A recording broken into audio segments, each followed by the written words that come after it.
Hi and welcome back to Cut the Craggle. As you may have seen in my latest haul video, I picked up 3 sets from the new LEGO theme Monkey Kid. And this was by far the largest. So of course, I decided to save it until last. Except, I didn't. I got too excited and I've decided to build it first. It is of course, the Monkey King Warrior Mech. Let's take a look inside. Alright, so here it is all built up, and wow, the sheer amount of stuff you get in this set is incredible. I mean, obviously this is by no means a cheap set, and we'll get into the price and whether the set is worth the cost a bit later on. But just in terms of unboxing and building this, it really feels actually like 2 sets worth. The giant mech on its own could have easily been the complete set with maybe the cloud side build as a bit of filler, but you also get a mini terrain build, a 2-story building, and actually a smaller, in fact a much smaller, mech build for the bad guys. As usual, we'll take a look at each part in turn, but I'm also going to break this review down into 2 segments. The Monkey King Warrior Mech itself, and then everything else. Let's get started with everything else. Like I mentioned earlier, everything you see here could have easily been its own set. Just in these 4 elements alone, there's so much to unpack. We'll start off with this mech here. Clearly this is absolutely minute in comparison to the big Monkey King Warrior, but in its own right, this is actually a pretty reasonable LEGO mech. I'd say it's more comparable to the Mr. Freeze one we got in the LEGO Batman movie set. And you know, this really does have a respectable amount of articulation. It uses a bunch of these ball joints, which allow you to pose it in a bunch of different ways. Can I do it the other way? Just adjust it a little? Kinda looks like it's breakdancing. So yeah, highly poseable, and I think this thing looks great too. And I love how they've incorporated the metal beard pieces on the top there, one either side. You've also got this flag at the back that can be moved around, and to get the minifigure out, well yeah, this can be a bit temperamental. You have to be careful how far back you pull this chest part, otherwise the whole hinge piece just pops off. But otherwise, it's relatively simple to get him out of there, and to pop him back in, he just connects to these 2 studs with the holes in the back of his legs. Of course, every mech needs to have weapons, and this one is no different. You get a built-in stud shooter on his right arm, and that fires these gunmetal studs attached to trans orange canisters. You'll notice a few of them dotted around the build, so he's got plenty of ammunition. And on his left arm, he has this lance type weapon. All in all, a pretty cool and fun mech. Next we have this sizable structure here. This is fantastic. I mean, normally in a set like this you'd expect this to be just a quick bit of filler, but this, whilst not a massively intricate build, felt more like something from the Creator 3-in-1 mini modular buildings. In fact, there is a little bit of a modular aspect to it. This side area with the telegraph pole can be detached, and if you wanted to, turned around the other way. Personally, I don't think that looks half as good, but it gives you another option. Down here you have a little arcade game. I always love it when LEGO includes retro style arcade cabinets. It uses a claw piece for a kind of back and forth joystick, and it does rely on a heavy amount of stickers. No printed pieces sadly, but I think it looks pretty ace, and it helps add that Tokyo feel of the place. Huh, that rhymed. Aesthetically, this whole thing has this great clash of traditional Eastern and more modern urban motif to it. Kinda reminds me of the game Jet Set Radio if any of you have ever played that. It even has a colourful graffiti tag with the Monkey Kid insignia. While I like the busy and cluttered design of this front, there is one design flaw in my opinion. You can't easily have a minifigure stood outside. Because of the space the overhang counter takes up, they either have to be having their back to it, or they have to do some Neo Matrix style limbo maneuver. Ideally this plate would have come out just one stud more, and that would have given you more area to easily pose some figures being served at the counter. Around the back you can see it is more open, but it still feels more complete than most LEGO facade buildings. You've got the kitchen on the ground floor behind the food counter, and up top is actually a bedroom. Presumably this is for Monkey Kid himself to sleep. Although personally, I wouldn't want to sleep anywhere that has dead fish hanging outside the window. This room also has a built-in play feature. This pipe sticking out front is actually a lever, and if you turn it, the sidewall pops out. At the very top of the building there is a billboard for the DH Shipping Company, which I believe is another reference to another set in this series, the Secret HQ. Lots and lots of stickers in this set. Now this is probably the real filler of this set.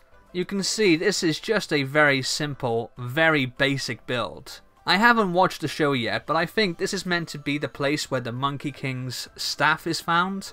So that just pops in like that. The tree build at the back also uses some of these nice printed pieces. It's actually the love heart tile with a peach design on there. Lastly, well, at least for this section, we have this little cloud build, which the Monkey King rides on. You can also have him sat down if you like. I really like this build. The shaping on this is great and really fits the kind of anime style of the box art. And then you can also attach the cloud to this clear pole assembly, which makes it look like it's actually flying. Okay, now it's time for the main attraction. And oh my gosh! Is this a sexy mech? Beautiful! I love what the designers have achieved with the head there, using different pieces to create the shape of a monkey face. You've probably noticed that the mech does use a substantial amount of these shiny plastic sheet pieces. I think they look fantastic, but they are something you have to be a bit careful with, otherwise they could end up getting folded or creased. But you know, they do add a lot to the majestic appearance of this figure. It really is a stunning looking build. Just to give you an idea of the scale of this thing, here's a regular sized minifigure next to his foot. Yep, this thing is bloody humongous. And if you're wondering how this thing is operated, have a little peek through the circle on his chest. Hello! You just pull down this chest area, like this, and ta-da! There's a secret cockpit for our hero to sit. We'll take him out of there for a second. Now I'm not sure how well you can see, but there's a bunch of stickered tiles all around that compartment with different buttons, switches and dials. And they also use these line runner pieces as kind of like joystick controls that the minifig can use to move the mech. Speaking of movement, this mech has a lot of different articulation points, and some work better than others. If we remove his staff, which in itself can be a bit of a pain, because his hands often like coming along with it, but you can easily snap those back in. You can see there is a ball joint in the middle of his palm, which the staff then attaches to with these black parts either end. Now that does mean you are limited in how he can grip this. For example, there's no way that he can hold the staff in one hand from the centre. That's a bit unfortunate. But free of holding the staff, his arms have a fair amount of articulation. It does use more ratchet hinge style joints than ball joints, so you get more up and down or open and closed than actual 360-degree movement. And his fingers look nice, but they're also prone to falling off with the slightest touch, which can get a little tedious.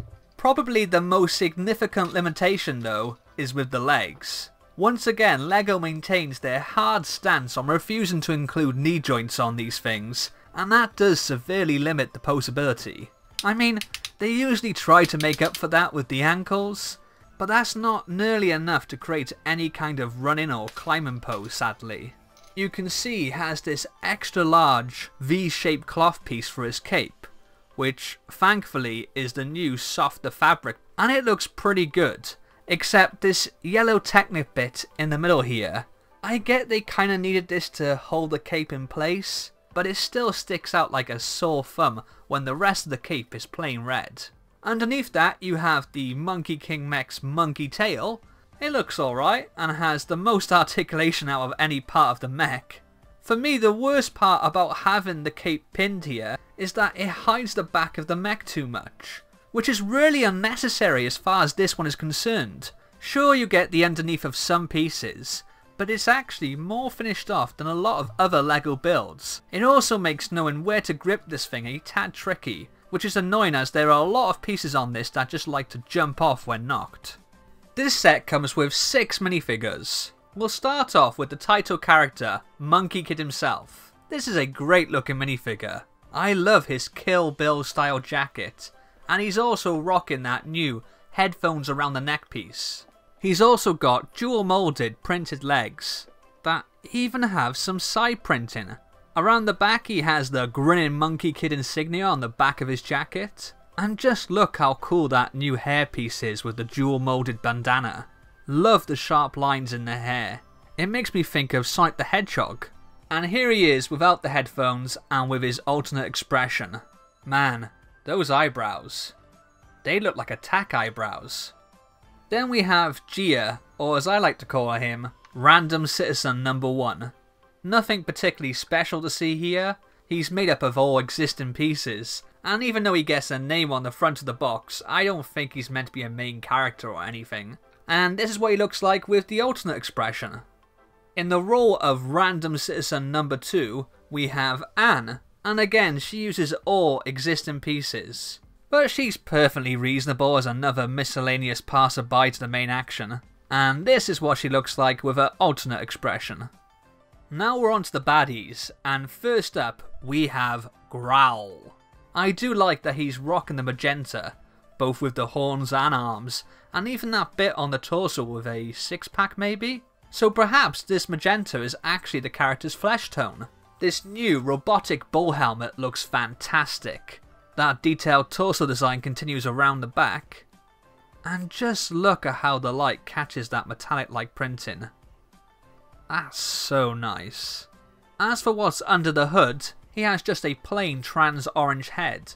You'll notice the visor part of his helmet is cut out, so that's what you're actually seeing through there. Our second baddie is called General Ironclad, and for the most part he's near identical to Growl, except you'll notice he has gunmetal colour arms and dark bluish grey horns instead of the more fun magenta, presumably to let you know this guy means business. He also has this horn pauldron piece and a little torn cape piece over the other shoulder, which unfortunately is the nasty, terrible, scratchy material. Last but by no means least, we have the legendary Monkey King himself. This minifigure is exclusive to this set. The Monkey King is a legendary character that actually predates the novel Journey to the West that this theme is based on. A similar minifigure to this came in Series 19 of the collectible minifigures. Kinda like a secret tease of this theme, I guess. I said then that his design reminded me of Jet Li's character in the movie The Forbidden Kingdom, and actually that film is a loose adaptation of the same story. Although I definitely think LEGO took some inspiration from his movie appearance. This is a terrific looking minifigure. I love the intricate detail on the printing on his torso and legs. He does have dual molded legs, but no side printing on those sadly. Around the back he has a V-shaped cape like his giant mech counterpart, and he also comes with some printing on the back of his torso. Very nice. And he also has a much angrier, snarly looking alternate expression.